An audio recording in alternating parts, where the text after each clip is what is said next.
अच्छा, आज हम बात करेंगे बर्नौली इक्वेशन पे। बर्नौली इक्वेशन जो है ये फर्स्ट ईयर की फिज़िक्स में चैप्टर 6 से एक टॉपिक है। सबसे पहले हम इसकी डेफिनेशन की बात करेंगे। तो इसकी डेफिनेशन है, for an ideal fluid the sum of pressure, kinetic energy per unit volume and pressure and potential energy per unit volume remain constant. So इस तरह ये हमारे पास इसकी इक्वेशन है जिसे हम प्रूव करेंगे। सो अगर इसके की पॉइंट देखें हम, तो हम देखेंगे कि इक्वेशन जो है वो बेसिकली है क्या, pressure, kinetic energy per unit volume और potential energy per unit volume का सम है।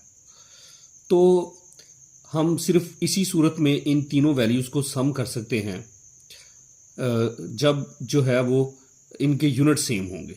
सो kinetic energy per unit volume और potential energy per unit volume के जो यूनिट हैं वो सेम वही हैं जो कि प्रेशर के यूनिट हैं। तो इस तरह हम इन तीनों वैल्यूज़ को, क्योंकि इनके यूनिट सेम हैं, तो हम इन तीनों को ऐड कर सकते हैं। अब अगर बात करें काइनेटिक एनर्जी की, तो उसका जनरल फार्मूला जो है हमारे पास वो है 1/2 mv²। और अगर हम बोथ साइड डिवाइड करें वॉल्यूम से, तो ये हमारे पास बन जाएगा मैस पर यूनिट वॉल्यूम। अब मैस पर यूनिट वॉल्यूम जो है वो डेंसिटी के इक्वल होता है, तो हम इसकी जगह जो है वो रॉ की वैल्यू पुट कर देंगे, तो हमारे पास काइनेटिक एनर्जी की वैल्यू आ जाएगी 1/2 रॉ वी। अगर हम इसकी डायग्राम की बात करें तो हम देखेंगे कि ये जो पाइप है जिसमें से फ्लूइड ने फ्लो करना है, इसकी जो अपर सरफेस है वो, उसकी जो हाइट है ग्राउंड से वो h1 है, और जो लोअर सरफेस है उसकी जो है वो हाइट h2 है। अब अगर बात करें तो यहाँ पे जो प्रेशर होगा वो P1 होगा, जो एरिया ऑफ क्रॉस सेक्शन है वो A1 है, और जो स्पीड होगी फ्लूइड की उसको हम V1 से डिनोट करते हैं। और यहाँ पे जो वर्क हो रहा है हम उसे कहेंगे कि ये वर्क डन जो है वो पॉजिटिव वर्क है। इसे पॉजिटिव वर्क क्यों कह रहे हैं? क्योंकि यहाँ पे जो इसके बिहाइंड फ्लूइड है वो इससे आगे वाले जो फ्लूइड है ये उस पर प्रेशर एग्जर्ट कर रहा है, और इस तरह इनके दरमियान जो डिस्टेंस है वो डेल्टा x1 से हम डिनोट कर लेते हैं। इसी तरह अगर लोअर फ्लूइड की बात की जाए तो ये जो यहाँ पे जो वर्क डन है उसको हम नेगेटिव कहेंगे, क्योंकि यहाँ पे जो प्रेशर है वो अगेंस्ट लगाया जा रहा है, किसके, जो फ्लूइड आ रहा है उसके अगेंस्ट। तो इस तरह वर्क डन जो है वो हमारे पास नेगेटिव वर्क कंसीडर किया जाएगा। अब अगर एनर्जी चेंजेस की बात करें तो देखें, जैसे ही फ्लूइड यहाँ से हायर लेवल से लोअर लेवल आएगा तो नंबर 1 तो उसकी पोटेंशियल एनर्जी चेंज होगी, और फिर उसकी स्पीड जो है वो भी चेंज होगी, इसलिए काइनेटिक एनर्जी भी चेंज होगी और पोटेंशियल एनर्जी में भी चेंजेस आएंगी। अब अगर बात करें हम वर्क डन की इसके अपर एंड पे, अगर अपर एंड पे वर्क डन की बात करें तो हमारे पास वर्क डन आएगा W1 = F1 डेल्टा x1। अब हम फॉर्मूला जानते हैं प्रेशर का, वो होता है फोर्स पर यूनिट एरिया, और अगर एरिया को इधर मल्टीप्लाई करें तो यहाँ फोर्स की वैल्यू हम निकाल सकते हैं कि फोर्स = आएगी प्रेशर इनटू एरिया। लेकिन ये जो इक्वेशन है यहाँ से अगर हम डॉट प्रोडक्ट जो है उसको जो है वो यहाँ से सॉल्व करें तो हमें पता चलेगा कि जो थीटा है हमारे पास वो इस वक्त यहाँ 0 है, और यहाँ पे जब कॉस थीटा आएगा तो कॉस 0 जो होगा वो 1 होगा। तो इस तरह हमारे पास W1 = F1 डेल्टा x1 आ जाएगा।